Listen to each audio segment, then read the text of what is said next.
Pada masa yang sama, saya ingin tanya kepada Menteri, adakah pindaan-pindaan ini dibuat sekarang untuk memberi kelebihan kepada beberapa yang berhormat di Dewan Yang Mulia ini yang menghadapi pertuduhan-pertuduhan mahkamah? So, saya ingin penjelasan, kita tak bermain politik. Umpamanya, Yang Berhormat Pekan menghadapi pertuduhan kes lembaga hasil di mana beliau berhutang 1.69 bilion. Anak beliau, anak lelaki, 13.1 juta kepada lembaga hasil, masih terhutang, tak dibayar. Anak perempuan, 10 juta tak dibayar. Saya tidak mahu menyebut nama-nama mereka. Tetapi beliau asyik mengatakan bahawa kerajaan Pakatan Harapan tidak membuat begitu, tidak membuat begini dan sebagainya. Tapi persoalannya, kalau beliau merupakan seorang ahli parlimen yang berhormat, kenapakah hutang-hutang ini tak dibayar? Adakah pindaan-pindaan ini yang dicadangkan sekarang akan memberi kelebihan kepada Yang Berhormat Pekan? Itu adalah persoalan saya. Kenapa ianya dicadangkan sekarang? Adakah ianya berniat untuk memberi kelebihan kepada beliau untuk menguruskan kes di mahkamah? Yang Berhormat Jebu juga Tuan Ketua bangkitkan isu adakah kerajaan tidak bercadang untuk meluaskan pelepasan, skop pelepasan daripada penginapan kepada tarikan pelancongan. Untuk makluman Yang Berhormat, berkaitan yang sama ada kita ingin meluaskan pelepasan hanya kepada penginapan dan tarikan pelancongan. Untuk makluman Yang Berhormat, kerajaan setakat hari ini tidak bercadang untuk memperluaskan skop, hanya tertumpu kepada penginapan dan tarikan pelancongan. Terima kasih Speaker. Satu soalan saja. Terima kasih. Saya tak berjenaka, Tuan Pengurusi. Soalan saya adalah, adakah Kementerian Kesihatan akan menerima tawaran Yang Berhormat Kinabatangan untuk menjadi orang yang digunakan ujian? Itu soalan saya. Saya tak berjenaka. Saya nak tanya dengan serius. Sama ada kita nak uji vaksin itu ke atas beliau dulu. Terima kasih. Saya dah tegur tadi, menyinggung pada permulaan. Rang undang ini, rang undang-undang kewangan, Kementerian Kewangan. Betul, sebagai anggota Pentadbiran, saya juga menjawab bagi pihak kerajaan. Tetapi Yang Berhormat elok ajukan soalan ini kepada Kementerian Kesihatan. Yang Berhormat Jelembu juga bangkitkan isu berkaitan stay order. Untuk makluman Yang Berhormat, peruntukan baru Seksyen 103A yang ingin diperkenalkan ini juga pada prinsipnya tidak menghalang pembayar cukai untuk mempertikaikan keabsahan tafsiran cukai di mahkamah. Apa yang ingin ditekankan, cukai perlu terlebih dahulu dibayar walaupun cukai dipertikaikan. Konsep pay first dengan izin yang diamalkan di negara ini bukanlah satu perkara yang baru, Tuan Dipertua dan Yang Berhormat Jelembu. Sejak Akta Cukai Pendapatan 1967 diperkenalkan mulai tahun tafsiran 1998, negara telah pun mengamal kaedah dan proses kutipan seperti ini. Dari aspek dasar dan polisi pencukaian, kaedah kutipan ini bertujuan memberi layanan cukai yang adil dan saksama antara kategori pembayar cukai yang patuh dan kategori yang ingin mempertikaikan tafsiran. Adalah tidak saksama sekiranya pembayar cukai yang berhasrat untuk mencabar taksiran diberikan tempoh bayaran yang lebih panjang sehingga kesnya selesai.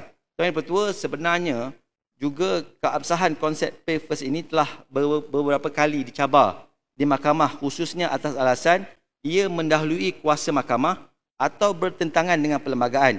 Ingin saya maklumkan di Dewan Yang Mulia ini bahawa keputusan mahkamah yang menjadi panduan atau presiden pada resolusi ini ialah konsep pay first yang kita amalkan tidak melanggar perlembagaan dan peruntukan di bawah perlembagaan atau mendahului mahkamah. Mahkamah berpendapat perkara yang utama ialah hak pembayar cukai untuk merayu atau mencabar taksiran hendaklah sentiasa dijamin di bawah undang-undang. Kaedah bila atau bagaimana bayaran cukai perlu dilaksanakan adalah perkara yang berasingan dan boleh diperuntukkan atau ditentukan di bawah undang-undang yang digubal oleh Parlimen. Secara ringkasnya, cadangan ini Tuan Pertua adalah wajar dan teratur untuk diluluskan di Dewan Yang Mulia ini. Yang Berhormat Alustar, jempol nombor berapa? Nombor 6. Menteri Keuangan, terberau. Celah. Boleh saya celah? Tak boleh. Tak boleh. Saya jawab apa ni? Adil lah, bagi adil mereka lah. Ya. Lupa jawab jempol Menteri. Yang Berhormat Alustar bangkitkan tentang pelepasan insurans cukai dan pelepasan insurans dan KWSP digabungkan semula. Untuk makluman Yang Berhormat, soalan ini tidak ada kaitan dengan undang-undang. Namun demikian, sebagai seorang sahabat kepada Alustar, saya akan bawa perkara ini dalam mesyuarat Pos Kabinet Kementerian Kewangan pada minggu ini. Yang Muhammad Alustar juga bangkitkan tentang cost swab, termasuk dalam vaksin atau tidak. Untuk makluman Yang Berhormat, swab test tidak termasuk dalam pelepasan vaksin, tetapi sekiranya individu bergejala membuat swab test di bawah fasiliti Kementerian Kesihatan ialah secara percuma. Yang menariknya, isu ketiga yang Yang Berhormat bangkitkan adalah berkaitan ada gap di antara data di antara SSM dengan LHDN. Untuk makluman Yang Berhormat, pendaftaran dengan SSM tidak ambil kira syarikat beroperasi atau tidak. Manakala data LHDN khusus untuk perniagaan yang memenuhi syarat percukaian. Bermula tahun 2020, penambahbaikan telah dilakukan melalui sistem MyCoin, yang mana SSM akan menghantar senarai syarikat berdaftar kepada LHDN untuk tujuan semakan, dan sekiranya Yang Berhormat tiada maklumat pendaftaran bercukai pendapatan, LHDN akan mengambil tindakan sewajarnya dengan mendaftarkan fail cukai pendapatan bagi syarikat berkenaan. Keadaan berbeza disebabkan keadaan berikut Yang Berhormat. Pertama, syarikat tersebut syarikat baru beroperasi dan belum jana pendapatan. Yang kedua, syarikat belum beroperasi, dan yang ketiga, syarikat below threshold. Yang Berhormat Alustar. Yang Berhormat Arau bangkitkan berkaitan isu black economy atau shadow economy. Walaupun ia tersasar jauh daripada persoalannya berkaitan dengan undang-undang ini, izinkan saya sedikit memberi penjelasan berkaitan perkara yang saya rasa perlu untuk memastikan rakyat di luar sana memahami tentang apa yang dilakukan oleh pihak Kementerian Kewangan. Seperti mana yang saya telah nyatakan di Dewan Mulia ini, kerajaan melalui Kementerian Kewangan mengaktifkan balik MATF, Multi Agency Task Force. Dahulu SPRM tak termasuk dalam MATF.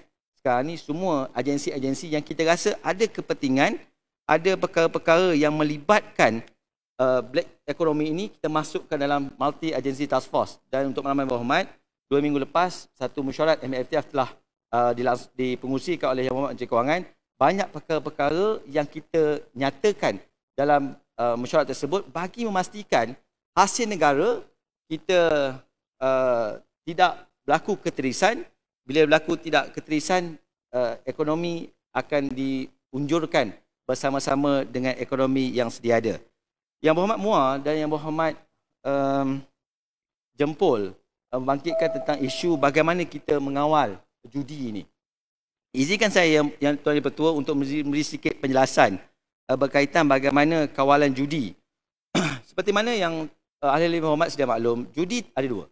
Judi berlesen dan judi tidak berlesen. Judi berlesen seperti mana yang saya sebutkan tadi, kita tidak mengeluarkan lesen yang baru. Setakat hari ini hanya ada satu lesen kasino diberikan kepada Genting Malaysia Berhad, 161 kelab syarikat dan persatuan untuk kelab syarikat dan persatuan, 5 lesen induk kepada NFO dan 1,658 lesen untuk operator dan outlet NFO dan 7 lesen bagi peniaga mesin.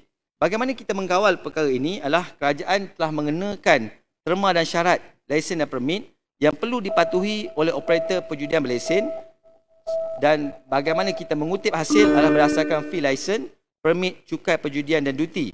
Dan seperti mana yang saya sebut di awal tadi, tiada lesen baru sejak tahun 1990. Untuk perjudian yang tidak berlesen, seperti mana yang ahli berhormat sedia maklum, ia mempunyai jumlah melebihi daripada apa yang saya sebutkan tadi. Aktiviti perjudian tidak berlesen dan haram adalah di bawah KDN, bidang kuasa Kementerian Dalam Negeri, iaitu melalui Polis Diraja Malaysia yang ditugaskan untuk melaksanakan tugas-tugas penyiasatan dan pencegahan seperti mana diperuntukkan dalam undang-undang. InsyaAllah kerjasama semua pihak diperlukan untuk menyalurkan maklumat-maklumat berkenaan aktiviti-aktiviti yang berlaku di kawasan sekeliling. Terima kasih Menteri. Isu yang saya bangkitkan berkenaan dengan lembaga hasil dan hasil tentang Yang Berhormat Pekan dan kes-kes yang dihadapi oleh beliau. Terima kasih Menteri. Saya tambah seminit lagi untuk menjawab.